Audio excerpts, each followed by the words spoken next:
खरं म्हणजे अमरावतीमध्ये जी डफरीमधली घटना घडली ती अतिशय दुःखद आहे, मनाला वेदना देणारी आहे. आणि शासन विशेषतः मुख्यमंत्री देवेंद्रजी फडणवीस, त्याचप्रमाणे अमरावतीचे पालकमंत्री चंद्रशेखरजी बावनकुळे यांनी संवेदनशीलपणे प्रशासनाशी संपर्क करून हे प्रकरण हाताळलेले आहे. आणि त्यामध्ये विशेषतः त्या दिवशी कॅबिनेट होती सोमवारच्या दिवशी, आणि त्या दिवशी माननीय मुख्यमंत्री देवेंद्रजी फडणवीस यांनी आरोग्य खात्याचे कॅबिनेट मंत्री प्रकाशजी आंबेडकर यांना विशेष विमानाने पाठवलं. कारण कोणताही कॅबिनेट मंत्री हे सरकारला रिप्रेझेंट करत असतो आणि विशेषतः त्या खात्याचा मंत्री येणं अतिशय महत्वाचं असतं. आणि प्रकाशजी आंबेडकर इथे आले आणि आल्यानंतर साधारणतः 4-5 वाजेपर्यंत पूर्ण वेळ दिला. त्यांनी पाहणी केली, मुख्यमंत्र्यांशी संवाद साधला आणि घोषणा सुद्धा केली मृताच्या बालकांना देण्याची नुकसान भरपाई. त्याचप्रमाणे जे बालक शिफ्ट केलेले आहेत त्यांचा संपूर्ण खर्च शासन करेल आणि याची चौकशी करून तातडीनं चौकशी समिती सुद्धा नेमण्यात आली. वैद्यकीय खात्याचे आयुक्त श्री संजय काटकर यांच्या अध्यक्षतेखाली, ज्यामध्ये इंजिनिअरिंग कॉलेजचे प्राध्यापक आहेत, इलेक्ट्रिकल खात्याचे लोक आहेत, आणि त्या समितीच्या माध्यमातून चौकशी करून 7 दिवसाच्या आत त्याचा रिपोर्ट देण्यात यावा आणि दोषींना बिलकुल सोडल्या जाणार नाही हे सुद्धा जाहीर केलं.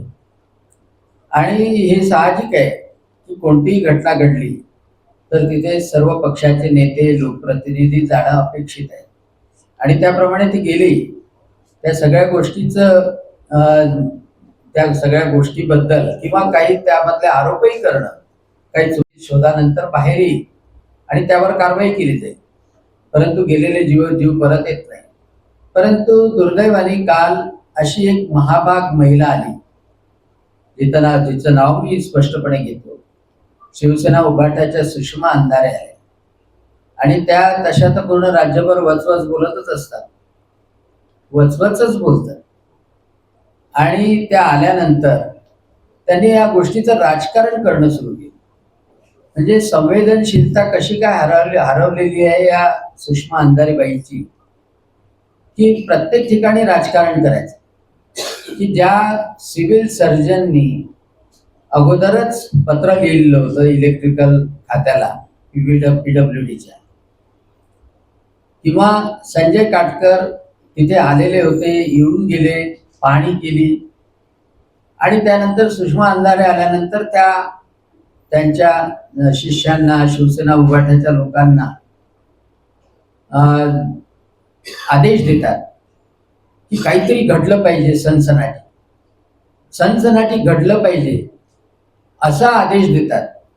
आणि सगळीकडून जी माहिती मिळते की त्यांनी हा प्रयत्न केला की संजय काटकर आलेले होते, त्यांच्या तोंडाला काळा बसायचा, म्हणजे सनसनाटी निर्माण करायची.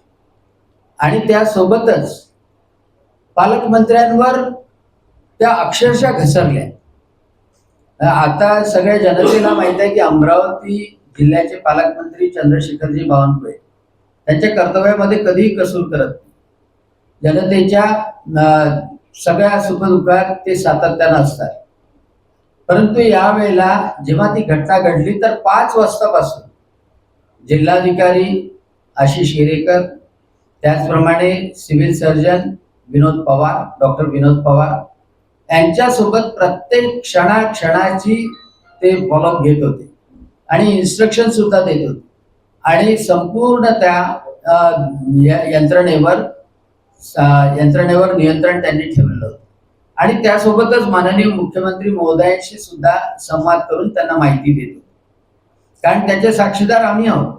मी आहे, प्रवीण पोटे पाटील आहेत, शिवराय कुलकर्णी आहे, कारण आम्ही पालकमंत्र्यांशी, मी जेव्हा त्यावेळेला लेहमध्ये होतो, परंतु त्यांच्याशी जेव्हा बोललो तेव्हा त्या सगळ्या गोष्टी त्यांनी त्या उलगडून सांगितल्या.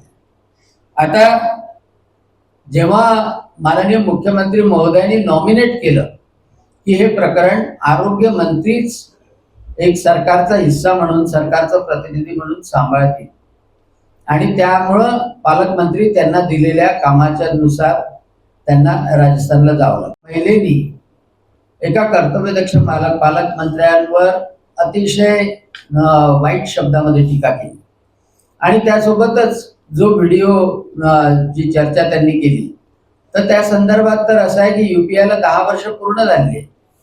जे काँग्रेसचे चिदंबरम म्हणायचे की भाजीवाल्याला कसं काय ट्रान्झॅक्शन करता येईल, आज युपीआय ट्रान्झॅक्शन मध्ये भारत जगातला 1 नंबरचा देश आहे आणि त्यामुळं जगामधला पाणीपुरीवाला सुद्धा युपीआयनी कसं पेमेंट घेतो त्याचं डेमॉन्स्ट्रेशन आणि भारतातल्या सगळ्या कानाकोपऱ्यामध्ये त्याचं डेमॉन्स्ट्रेशन करण्यासाठी तो व्हिडिओ टाकला.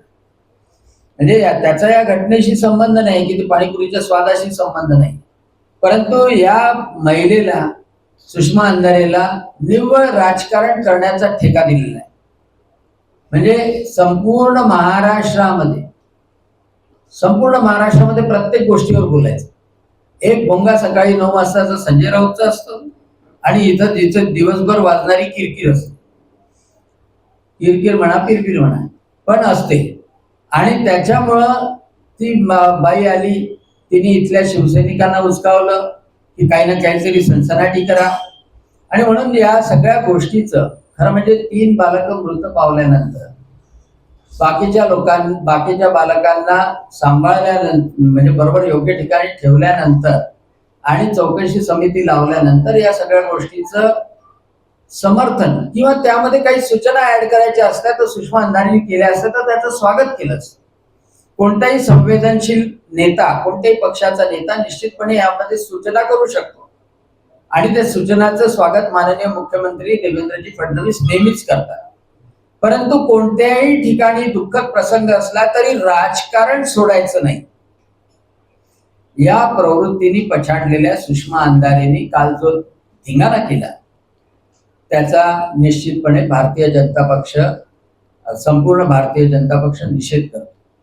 बरं, या बालकांसाठी काही केलं म्हणजे भारतीय जनता पक्षाने संवेदनशीलता दाखवून जी आमची पूर्वनियोजित दहीहंडी होती ती आम्ही या दुःखाच्या वातावरणात नाही करू शकत. ज्या बालगोपालांमध्ये आपण कृष्णाचं रूप पाहतो ते कृष्णच जर का ते पाळण्यात गुदमरून गेले तर आम्ही दहीहंडी कशी करणार. म्हणून सगळ्या कोर समितीने ती दहीहंडी रद्द केली आणि संवेदनशीलपणे जे मृत बालक आहेत त्यांना भारतीय जनता पक्षाच्या आमच्या स्वतःच्या खिशातून म्हणजे त्यामध्ये अभिमान नाही, कारण की जे करायचं आहे ते सांगणं अतिशय आवश्यक आहे. कारण की एका बाजूला सुषमा अंधारेचा हा राजकारण करण्याचा प्रयत्न आणि भारतीय जनता पक्षाची संवेदनशीलता. 1-1 लाख रुपये मृतांच्या कुटुंबाला दिले, शासन 5 लाख रुपये देणार आहे ते अलग. त्याशिवाय जे भाजलेले मुलं होते किंवा गुदमरलेले मुलं होते, जे 6-7 मुलं आहेत त्यांना 50-50 हजार रुपये दिले आणि आता आम्ही मृताच्या घरी भेट सुद्धा देतोय. दहीहंडी रद्द केली. त्या परिचारिकांनी, ब्रदरनी वाचवलं, त्यांना सुद्धा शौर्य पुरस्कारासाठी आम्ही विनंती करणार आहे माननीय मुख्यमंत्री महोदय की त्यांना शौर्य पुरस्कार देण्यात यावा. कंत्राटी कर्मचारी आणि शौर्य पुरस्कार देण्यात यावा. त्यांना रोजगारामध्ये परमनंट मध्ये त्यांना सामावून घेण्यात यावं आणि त्यांचा सन्मान करण्याकरता त्यांना 50-50 हजार. आणि म्हणून आज पत्रकार परिषद यासाठी घेतली की या सगळ्या गोष्टी मुख्यमंत्र्यांशी बोलून पालकमंत्र्यांच्या निर्देशानुसार भारतीय जनता पक्ष करते. पण प्रत्येक गोष्टीत निव्वळ राजकारण करायचं, निव्वळ बोलून उचकावून त्या संजय काटकरला काळ फासलं असतं तर सगळ्या वर्तमानपत्रांनी, टीव्हीवाल्यांनी फक्त दाखवलं असतं, पण त्यांनी त्या मृत बालकांना न्याय मिळाला असता का. पालकमंत्र्यांवर बोलते त्यापेक्षा जर विधायक सूचना केल्या तर त्याचं जास्त स्वागत केलं जाईल.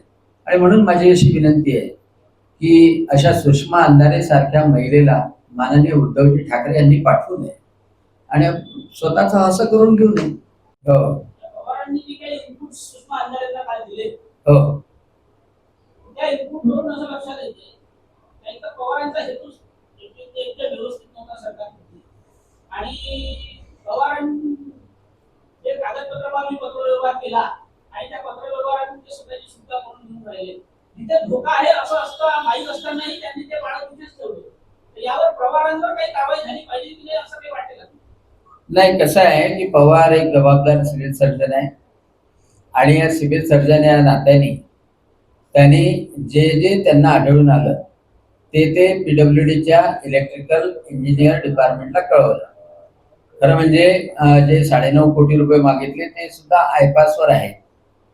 पण त्या इलेक्ट्रिक म्हणजे पवारांनी संवेदनशीलता आणि सावधानगी अतिशय चांगल्या तऱ्हेनं दाखवली. आता त्या इलेक्ट्रिक वायरिंग मध्ये दोष असेल तर कोणत्या ठिकाणी त्याचा हे होईल हे तर काही सांगता येणार नाही. नुसतं ICU मध्ये नाही, OT मध्ये होऊ शकलं असतं वायरिंगचं शॉर्ट सर्किट. त्याच्यामुळं समजा जर पवारांनी रिफ्यूज केलं असतं 1 महिन्यापासून की कोणतेच बालक घेत नाही, 50 बालकं तिथे होते, तर तुम्ही पवाराला काय म्हटलं असतं? आणि पवारांनी ही माहिती फक्त अंधारेलाच दिली नाही, तर सगळे जे आले म्हणजे काँग्रेसवाले आले, भाजपवाले आले, सगळ्यांना त्यांनी ते पारदर्शकपणे खुलं ठेवलं. आणि ह्याच गोष्टी चौकशीमध्ये येणार आहेत. आणि चौकशीमध्ये जर PWDचं इलेक्ट्रिकल डिपार्टमेंट दोषी आढळत असेल तर त्यांच्यावर कारवाई होईल. परंतु जी माहिती आहे ती माहिती कुठेही न लपवता त्या सिव्हिल सर्जनने दिली, त्या गोष्टीबद्दल कोणाचे धोका आहे असं पवारांना माहित आहे. ऑडिट नाही आहे हे पवारांना माहित. पवारांनी पाठपुरावा केला, बरोबर आहे. पण तिथे धोका आहे असं लक्षात असतानाही पवारांनी तिथे हालचाल केली नाही. कसं शासनाकडे मागणी केली पवारांनी, PWDला पत्र दिलं. कलेक्टरांचं असं म्हणणं आहे का पवार मला आठवड्यातून 4 वेळा भेटतात, पण त्यांनी फोर्सफुली तुला कधीच सांगितलं नाही का इथे फायर ऑडिट संपलेलं आहे मला पैसे पाहिजे. नाही, या गोष्टीच्या बाबतीत कलेक्टर असं म्हणत असेल तर कलेक्टर दोषी आहे. कलेक्टर असं म्हणत असेल तर कलेक्टर दोषी आहे. कलेक्टरांशी बोलून द्या. माझं म्हणणं आहे पवार म्हणजे काय पाठपुरावा काय आणि फोर्सफुली काय सांगावं लागते. जीवाशी खेळ आहे असं नाही आहे. हे पहा, एक महत्वाची गोष्ट की तो पवार डॉक्टर आहे, तो टेक्निकल माणूस आहे. टेक्निकल माणूस नाही, त्याला काही इलेक्ट्रिकलचं माहित नाहीये. आणि समजा जर का त्यांनी रिफ्यूज केलं असतं की ते NIC मध्ये घेऊन नाही तर एवढे बालक कुठे गेले असते. आणि कलेक्टर असं उत्तर देऊ शकत नाही. तुम्ही जे म्हणताय ते कलेक्टरांना मी विचारेल की पत्रकारांनी हे सांगितलं. आणि कलेक्टरांना हे समजायलाच पाहिजे की कोणताही अधिकारी जर का पत्र देत असेल आणि जबाबदारी माझी राहणार नाही असं म्हणत असेल तर त्यांनी प्रायोरिटी समजायला पाहिजे. आणि त्याच्यामुळं मग असं जर असलं, कलेक्टर जर असं उत्तर देत असेल तर मग ते कलेक्टरला सुद्धा त्याच्यावर जबाब द्यावा लागेल. बिलकुल, त्याचा प्रश्नच नाही.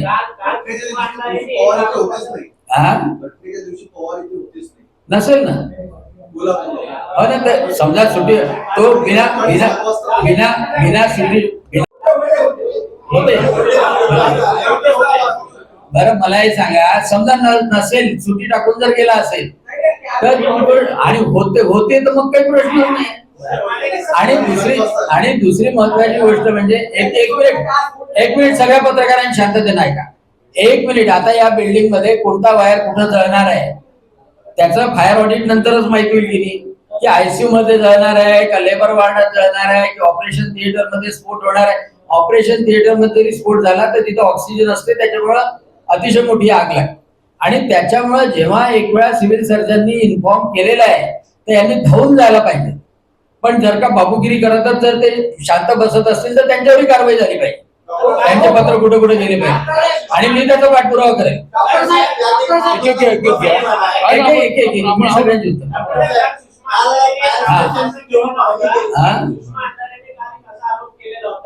की CS ने पत्र व्यवहार केले असले तरी मात्र जर CS माहित होतं की या ठिकाणी फायर ऑडिट झालेलं आहे, स्प्रिंकलर बंद आहे, जर अचानक काही घटना घडली तर बाळांचे जीव जाऊ शकतात. जर असं माहित होतं तर मग बाळांना ICU मध्ये त्या अतिदक्षता विभागात का ठेवलं, हे दोषी नाही का असं पण त्यांनी आरोप केला. दोषी असेल तर त्याला त्याच्यावर शिक्षा होईल. त्याच्या समजा जर का तो दोषी असेल, पण एक गोष्ट ही लक्षात ठेवा, दोषी असेल तर निश्चितपणे त्याला शिक्षा झाली पाहिजे. पण एक गोष्ट लक्षात ठेवा की त्यांनी जर कळवलं असेल आणि यांनी कॉग्निझन्स घेतलं नसेल तर हे जास्त दोषी आहेत. त्यांच्यावर पहिल्यांदा कारवाई झाली पाहिजे. दुसरी एक महत्वाची गोष्ट, एक इमॅजिन करा की त्यांनी जर का ताबडतोब ICU बंद करून टाकलं असतं 1 महिन्यापासून